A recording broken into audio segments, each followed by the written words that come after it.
Serigala ada juga Honda, ada banyak. ribuan. Serigala kutub, serigala padang pasir. Begini Ustaz, Hyena termasuk serigala. begini, ini salah. Jadi begini ya, serigala itu tidak ada di dalam sejarah ke Timur Tengahan, tidak ada jenis macam-macamnya serigala itu ya serigala itu saja. Nah di sini yang saya permasalahkan, tapi Kata oke lah, siapa karena tidak ada. ini saya ngomong nih kayaknya dibantah terus nih Ya, karena lanjut, mengerikan, lanjut, mengerikan lanjut. kalau saya bicara. Oke. Ngeri. Tapi Ya, lanjut. tapi kalau Pak Ustadz memang betul-betul seperti ini cara membantah buku saya, ini seperti ibarat kata meludah ke atas langit begitu Ustadz. Jadi pasti akan mengenai wajah sendiri, atau ibarat kata memukul beduk begitu loh, maka akan menampol muka kita sendiri. Jadi ginilah yang saya maksudkan begini, Wapi. Tadi ada Pak Wapi mengungkapkan satu contoh yang bagus, saya bilang tadi. Nah, kalau menggunakan data-data para pakar, kemudian buka sejarah, pernah nggak? Nah, ada seseorang, saya udah lupa nama dia itu siapa ya dulu, Neflos. Nah, Neflos. Cuman saya udah lama sekali nggak ketemu, saya juga udah jarang sekali ngobrol dengan teman-teman, termasuk Ustadz Wapi ya. Dulu dia pernah bilang gini sama saya, Edis, ada satu omongan kamu yang membuat saya ragu-ragu tentang Al-Quran. Dia jujur sekali ngomong itu sama saya. Waktu saya bilang begini, di dalam Al-Quran, ini juga termasuk di dalam buku saya. Jadi Al-Quran itu mengatakan begini, bahwasanya Talut itu diangkat menjadi raja begitu. Ya, kan ada cerita perang tuh, Jalut, Tolut gitu kan. Nah, kemudian Tolut itu singkat cerita diangkat menjadi pemimpin atas Bani Israel.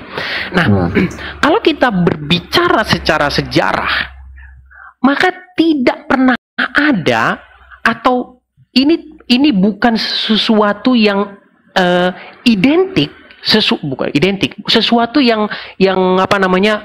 menunjukkan nama etnik tertentu. Saya kasih contoh begini. Kalau kita pergi ke adat Jawa zaman dahulu kala, pernah nggak orang Jawa itu bernama Xiao Tuyong atau Kim Jong Un? Nggak pernah ada, karena itu bukan nama yang identikal Jawa. Nama yang identikal Jawa itu misalnya Supiem, Paino, Tukijem, itu nama identikal Jawa. Nah, jadi masuk akal ketika ada sejarah mengatakan bahwa pada tahun 1965 di Jawa pedalaman ini bernama Tukiem begini. Itu masuk akal. Karena nama itu memang identikal Jawa.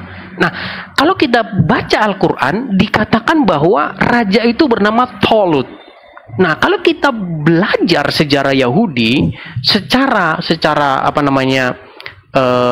berdasarkan sejarah, bukan berdasarkan agama atau berdasarkan iman, tidak pernah ada, bahkan sampai detik ini, orang Yahudi atau Bani Israel bernama Tolut. Bahkan nama Tolut ini tidak jelas nama identikal mana. Nah, pada waktu itu Neplos memang mengakui, dia mengatakan sama saya begini, memang itu tidak bisa saya jawab, dan memang itu membuat saya ragu terhadap Al-Quran. Itu perkataan dia yang jujur sama saya. Nah, jadi begini, kalau kita baca sejarah-sejarah atau buku-buku tafsir, dikatakan bahwa Tolut itu adalah Saul, ya, dikatakan Saul itu karena memang kan para mufasir itu kan memang melakukan selalu ingin berhaluan Bible gitu loh, biar nggak ini kan, biar nempel-nempel dengan Bible. Nah, tetapi yang jadi masalah begini, bagaimana secara koresponden bunyi ya, secara syllable begitu ya, bagaimana Tolut itu atau Saul itu menjadi Tolut? Nah, itu juga nggak ketemu. Ya, mau di otak-atik gimana juga nggak ketemu. Nah, jadi seandainya, tapi nggak apa-apa lah, namanya Ustadz kan beriman. Nah, saya cuma mau bilang begini. Di dalam buku saya itu saya tulis begini, mempercayai Tolut sebagai raja Bani Israel itu sama seperti mempercayai sejarah Korea Selatan, raja Korea Selatan itu bernama Tukinem. itu nggak masuk akal gitu loh. Gitu. Karena nama Tukidem itu tidak identikal Korea dan nama Tolut itu tidak identikal Israel, seperti itu. Tapi kalau Ustadz mau beriman ya memang harus beriman kalau jawaban ini. Tapi kalau logika pasti tidak akan percaya lagi terhadap isi Al-Qur'an, begitu Ustadz. Iya. Sudah Mas Edis ya. Ya sama dengan saya Mas Edis. Saya juga penasaran sebenarnya Tuhannya Mas Edis ini orang Israel apa orang pagan Yunani gitu loh. Kok namanya Yunani semua? Matius, Markus, Yohanes, terus siapa lagi? Yesus. Padahal bahasanya Aramaik ya. Setiap hari yang diomongin Aramaik. Aramaik itu satu rumpun dengan Al-Quran. Paulus kok identik dengan pagan Yunani semua gitu loh. Kan itu Yunani semua. Padahal ya Yesus orang mana? Orang Israel. Jadi kalau kalian cerita teman-teman ya, kalau kalian mendengarkan cerita ada di Israel Tuhan tapi namanya kok nama Yunani, jangan percaya. Itu ajaran pagan Yunani. Kalau orang Israel minimal namanya seperti The Moses ya, Musa ya, atau Abraham ya, atau minimalnya Ishak, atau seperti Yishmael. Bagus, cocok daerahnya itu Israel, cocok. Kok ada orang di tanah Kanaan namanya Yesus, Matius, Lukas, Yohanes, Markus, Gabrulus? Gak bisa gitu loh, gak masuk akal. Sama dengan Mas Edis tadi,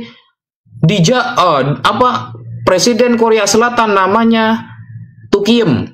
Nah, gak percaya kan kata Mas Edis kan? Sama, saya juga gak percaya. Apalagi Tuhan katanya. Kan gak masuk akal sama sekali.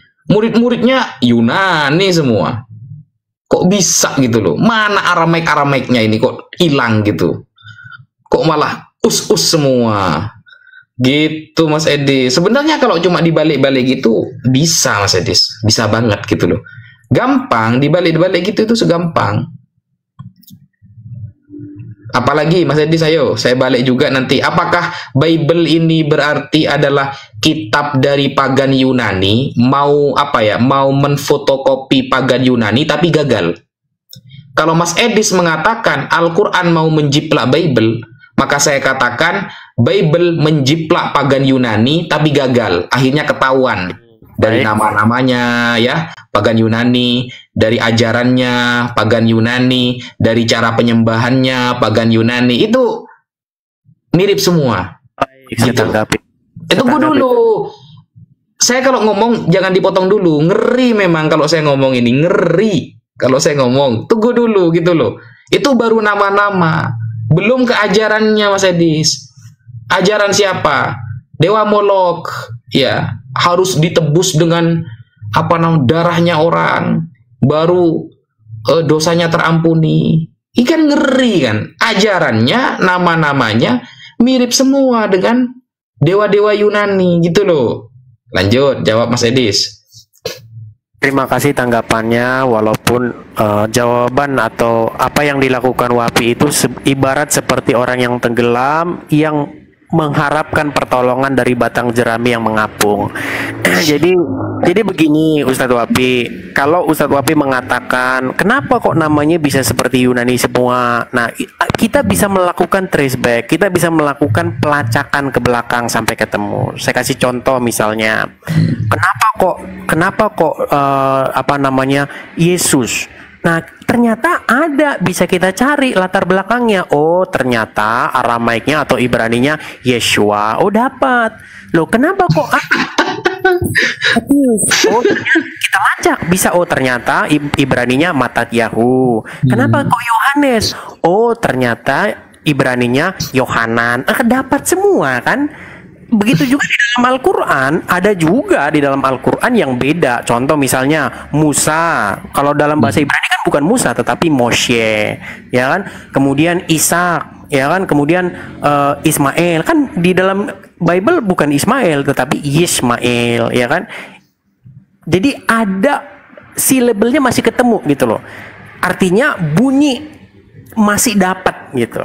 Nah, sementara Wafi, antara Tolut dengan Saul itu nggak dapet gitu loh. Seperti Ponim dengan King Jong Un nggak dapet gitu loh. Makanya begini Wafi, tadi saya katakan seperti Ustadz Wafi ini sudah tenggelam, tetapi dia mengharapkan pertolongan dari batang jerami yang mengapung. Jadi sia-sia yang Ustadz Wafi lakukan, begitu loh. Saya bilang begini Ustadz Wafi, saya di sini tidak subjektif karena ada seorang Muslim, dan saya rasa banyak orang yang kenal di sini, namanya itu Neflos. Dia bilang kok sama saya, bisa dikonfirmasi sama dia. Betul nggak Neflos, kamu ragu terhadap Al-Quran ketika Edis mengangkat isu ini? Dia bilang iya, saya nggak bohong itu. Iya, saya betul-betul meragukan isi Al-Quran ketika dibilang gitu loh. Karena memang secara ilmu sejarah, secara kita belajar ilmu logika, nggak pernah ada orang Israel itu bernama Tolut. Itu bukan nama yang identikal Israel gitu loh. Sama seperti bilang begini, di zaman Muhammad pada saat itu sahabat Muhammad bernama Tukijo. Ini mustahil, ini bohong ini. Kenapa? Karena Tukijo itu bukan nama identikal Arab gitu loh. Nggak ada orang Arab itu bernama Tukijo. Kalau orang Arab yang dia tadinya merantau ke Arab, kemudian kerja di sana, punya ini namanya Tukijo, itu masuk akal.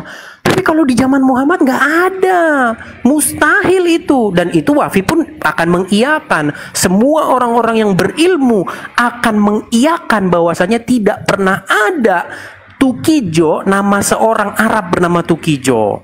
Nah, begitu juga kalau kita bicara tentang sejarah, tidak pernah ada raja Israel bernama Tolut seperti yang dikatakan Al-Quran.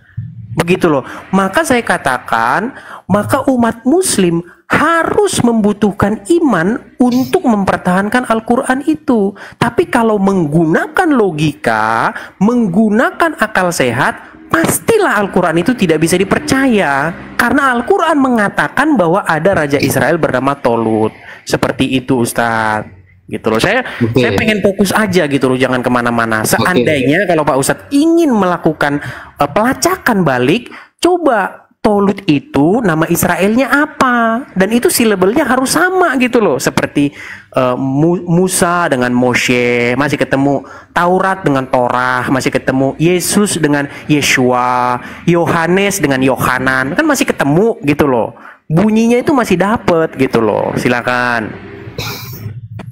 Oke, ini penelitian nama ini ya. Oke. Sekarang ginilah, kalau kita memang, karena gini, titik poin saya itu sebenarnya, ketika ajaran Anda semua datang dari Israel, kenapa sampai detik ini yang digunakan malah dari Yunani? Itu kan buku Anda itu kan temanya Al-Quran salah menjiplak Bible. Maka saya juga akan mengajukan tema Bible salah menjiplak pagan Yunani, gitu loh. Faham kan sampai di sini? Kalau Al-Quran Anda tuduh menjiplak Bible, maka saya katakan Bible juga menjiplak pagan Yunani. Buktinya yang sampai sekarang tertulis, terkonsumsi di masyarakat, itu bahasa-bahasa pagan Yunani. Yesus, Matius, Lukas, Yohanes. Tolut itu ada lafal toknya loh. Ada lafal lamnya, ada lafal taknya. Itu satu rumpun dengan bahasa Arab itu.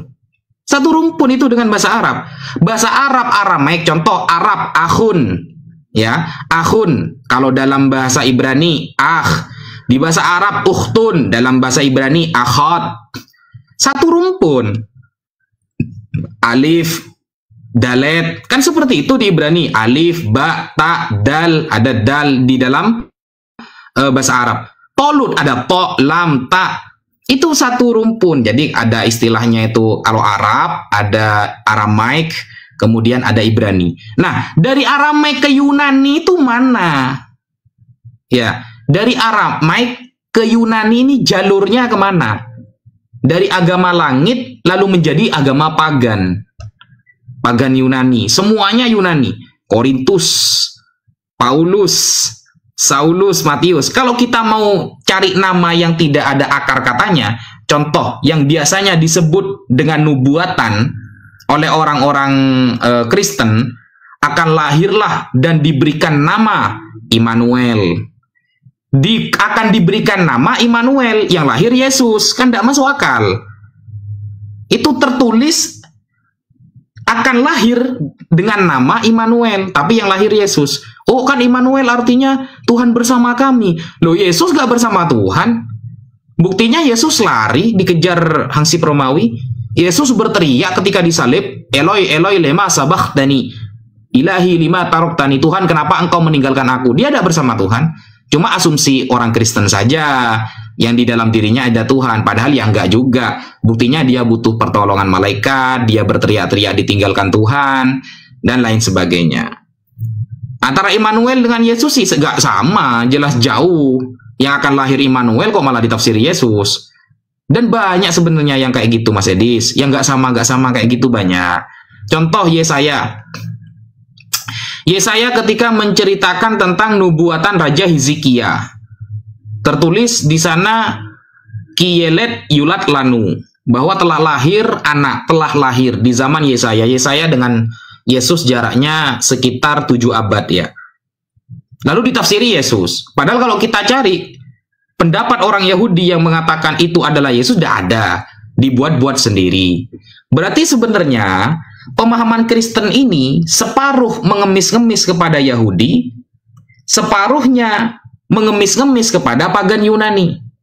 Dewa yang lahir tanggal 25 Desember siapa? Dewa Yunani.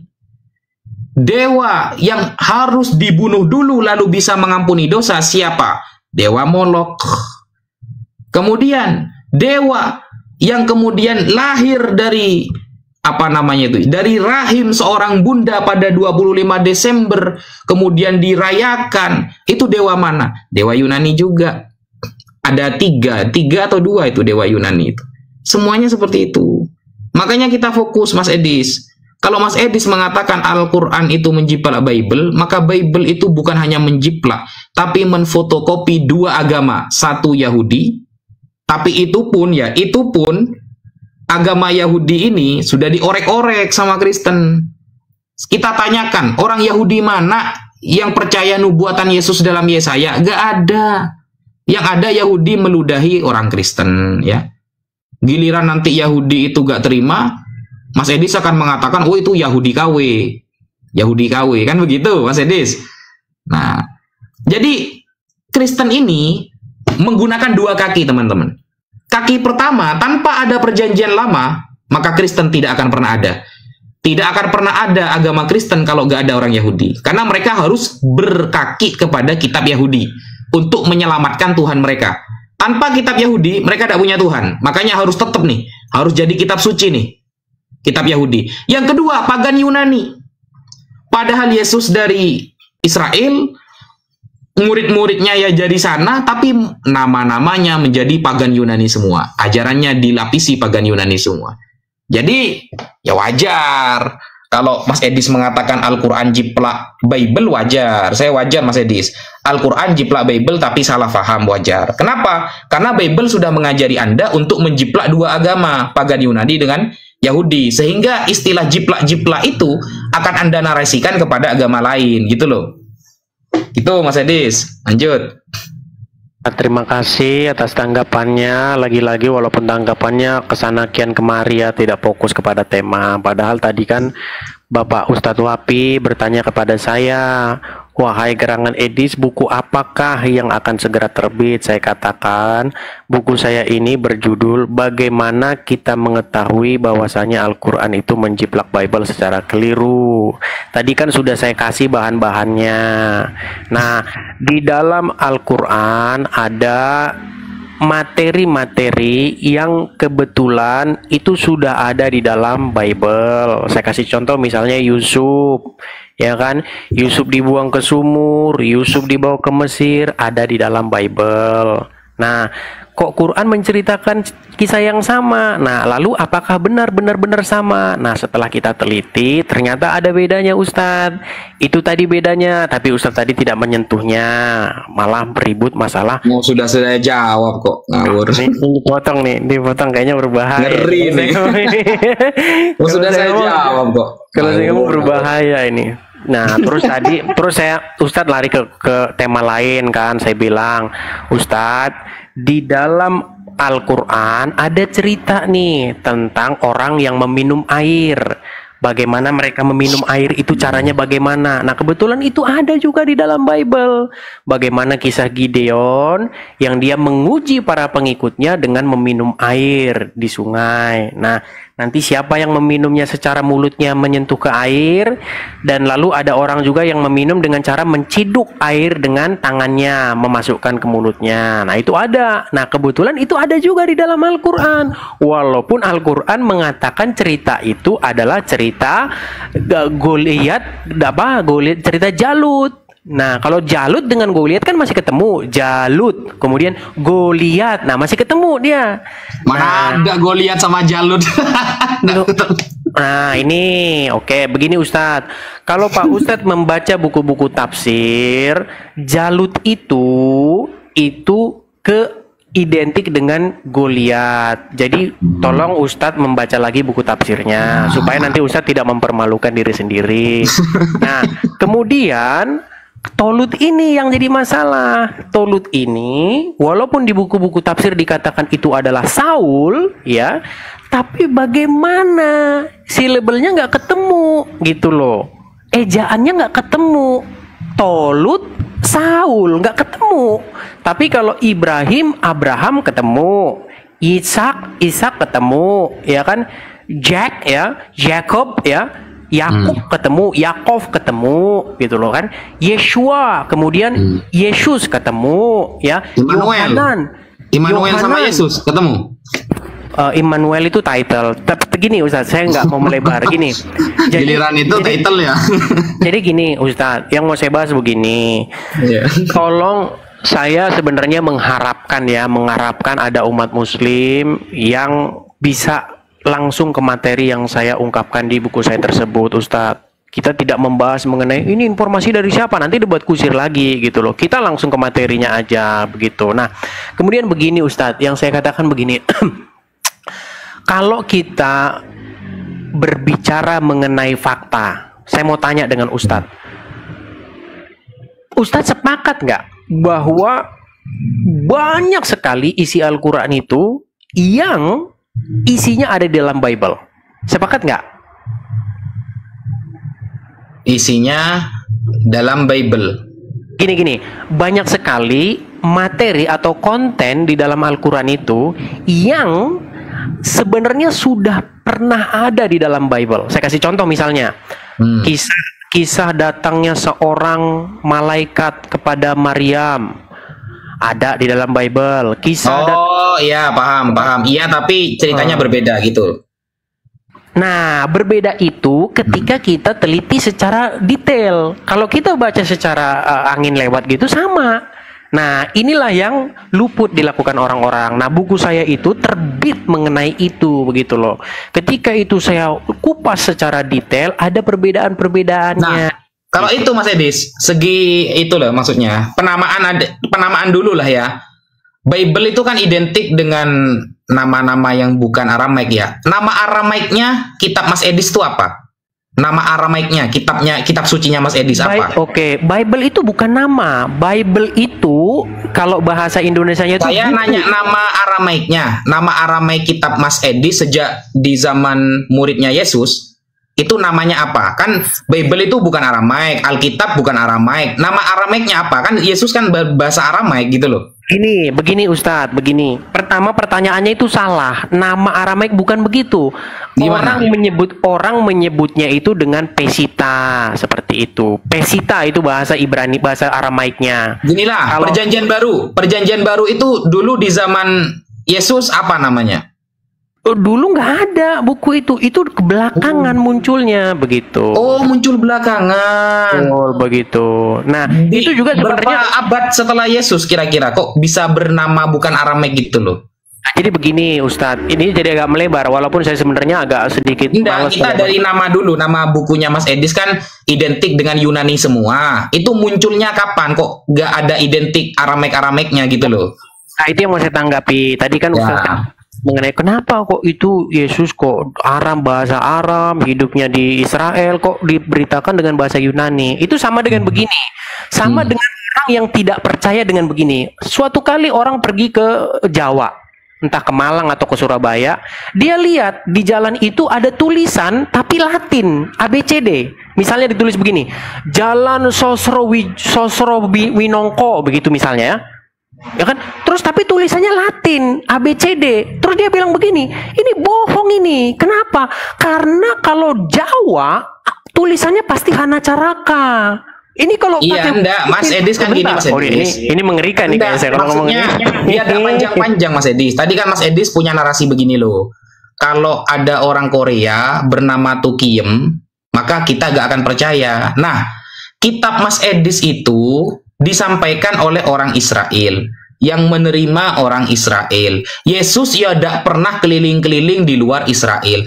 Kenapa nama kitabnya aja langsung istilahnya Yunani semua gitu loh? Jadi dijawab simpel, maksudnya Iya. kalau memang ada perjanjian baru yang berbahasa Aramaik ya, maksudnya namanya kalau dalam bahasa Arab kan Al-Ahdul Jadid atau perjanjian baru artinya. Lah, Aramaiknya apa? Ternyata Mas Edis bilang, oh itu baru abad-abad setelahnya datang. Terus yang Aramaiknya mana? Yang identik Aramaiknya mana gitu loh? Udah bisa ngomong karena saya tahu kalau Nah, saya ya, lanjut. memang tahu kalau saya ngomong itu ada vibe yang sangat mengerikan. Iya, ngeri gitu ya. Saya sangat mengerti itu. Jadi begini Ustadz ya, saya sudah katakan tadi, itu sama seperti orang yang mempertanyakan bagaimana mungkin di Jawa ada tulisan Latin. Itu sama dengan pertanyaan itu. Nah, lalu saya jawab begini loh, begini Tole ya. Tulisan Latin itu pengaruhnya begitu kuat. Sangat kuat sekali mempengaruhi di seluruh dunia. Mau Anda pergi ke Arab, pergi ke Jawa, pergi ke Filipina, ke Thailand, semua ada tulisan Latinnya. Kenapa? Karena tulisan Latin itu yang dipakai secara internasional, pergaulan internasional. Jadi jangan protes bilang, kalau di Jawa harusnya pakai Hana Caraka lah. Pakai Hana Caraka, nggak boleh pakai huruf Latin. Ya nggak bisa. Karena Hana Caraka itu tidak lebih terkenal dari tulisan Latin. Nah, sama dengan pergaulan yang terjadi di abad pada waktu itu. Pada waktu abad ke-1 sampai bahkan abad ke-7, Pak Ustadz, huruf Ibrani, huruf Arab, ya, huruf Aram itu bukan huruf yang dipakai dalam pergaulan perdagangan internasional. Gitu loh. Sama begini Ustadz. Di Indonesia sekarang ini huruf yang dipakai dalam pergaulan internasional itu huruf Latin, bukan huruf Arab. Makanya kalau saya kirim surat, saya kirim pesan, kirim WhatsApp sama Ustadz Wafi, pasti pakai huruf Latin, nggak pakai huruf Arab. Huruf Arab hanya dipakai dalam ruang lingkup agama. Seperti itu. Nah, begitu juga pada zaman abad ke-1 sampai abad ke-7. Huruf Arab, huruf Ibrani, huruf Aram itu dipakai di dalam liturgi agama. Dalam bahasa pergaulan internasional, mereka pakai huruf Yunani. Apa buktinya? Buktinya adalah dari Mesir sampai ujung Mesopotamia, semua penemuan-penemuan arkeologi menggunakan bahasa Yunani. Bahkan di Arab Saudi sekalipun, ya, inskripsi-inskripsinya menunjukkan bahasa-bahasa Yunani. Contoh misalnya batu Rosetta, ya. Batu Rosetta itu huruf ini, ada huruf Yunani, ada huruf Koptik, huruf apa? Hilograf itu ya, hiloglif. Kemudian ada huruf apa gitu. Nah, itulah kode untuk memecahkan hiloglif itu. Nah, seperti itu, Ustaz. Jadi, kalau pertanyaannya kenapa kok hidupnya di Israel kok diceritakan dalam bahasa Yunani, Karena bahasa atau huruf Yunani adalah huruf yang dipakai dalam pergaulan internasional. Sama seperti kenapa kok di Jawa pakai huruf ABCD? Karena huruf ABCD lebih terkenal daripada Hanacaraka. Begitu Ustadz Wapi, silakan. Loh, Arameknya mana berarti? Itu kan oke lah, sampean mengatakan karena Yunani lebih terkenal di saat itu. Arameknya mana? Yang identik dengan benar-benar tulisan muridnya Yesus ya. Kemudian Yesus sendiri tidak pernah keluar Israel, memang benar-benar orang sana. Murid-muridnya juga gitu. Mana Arameknya? Kok yang muncul baru kemudian berabad-abad setelah Yesus meninggal? Toh itu juga berbahasa Yunani. Yang Arameknya mana Mas Edis? Yang identik sama las dengan apa yang dikatakan Yesus itu? Mana? Atau yang ditulis murid-muridnya? Baik, saya jawab. Sudah bisa dijawab? Baik, jadi begini ya, pertanyaan itu sama seperti semacam ini. Pada zaman Belanda ya, pada zaman Belanda taruhlah misalnya Raja Kesultanan Demak misalnya, begitu ya. Hidup di zaman Belanda, mengirim surat kepada company VOC misalnya di tahun 1902 misalnya begitu. Ditulis dalam huruf ABCD. Saya Rowajo ya misalnya begitu dan sebagainya. Terus Ustadz Wapi ngomong gini, oh mana Hanacarakanya ini? Nggak boleh pakai huruf ABCD, harus pakai huruf cara. Nggak boleh begitu pola pikirnya. Jadi begini, walaupun seandainya dipaksakan begitu, ada kita punya yang namanya Pesita, kita punya Brit Hadasa ya, di mana perjanjian baru dalam bahasa Yunani, perjanjian baru dalam bahasa Arab, Amaik, dan juga perjanjian baru dalam bahasa Ibrani. Walaupun saya secara pribadi mempercayai bahwa Brit Hadasa atau perjanjian baru dalam bahasa Ibrani maupun Pesita, bahasa perjanjian baru dalam bahasa Aram itu justru ditulis belakangan seperti itu. Nah, ya, jelas lah, itu lebih mudah itu jauh itu. Iya, kita kembali ke tema tadi Ustadz. Saya tolonglah minta saya dijawab begini Ustadz. Ya, tadi kan Ustadz mengatakan begini. Saya sambil nemenin Ustadz buka puasa kan, biar nggak terlalu lama nunggu buka puasa. Tahu-tahu nanti udah sahur kan gitu. Jadi gini, begini Ustadz. Pertama, saya belum pesan makanan ini. Iya, sambil dipesan udah bisa lah itu di pakai. Tapi saya satu udah bisa keluar ini. Oh, apa mau cari buka puasa dulu? Kita lanjut nanti lah gimana? Oke, boleh. Terima kasih waktu yang diberikan Pak Ustadz. Saya tadi sudah mengangkat penonton Ustadz dari hanya 60 ekor menjadi 1000 ekor ya. Seperti itulah memang kalau saya naik ke komal-komal muslim ya, memang daya magnet seorang Edis ini bagi muslim ini memang sangat-sangat luar biasa. Oke, terima kasih Ustadz Wapi. Sampai ketemu di kemudian hari. Terima kasih atas waktu yang diberikan kepada saya. Wassalamualaikum. Waalaikum. Ya, saya mau pesan makanan dulu teman-teman. Ini sudah hampir ya. Aduh. Standar janda. Standar janda. Standarnya dia jangan dipakai saya gitu. Kalau dia yang pakai standar itu gak apa-apa. Nanti kita lanjut ya.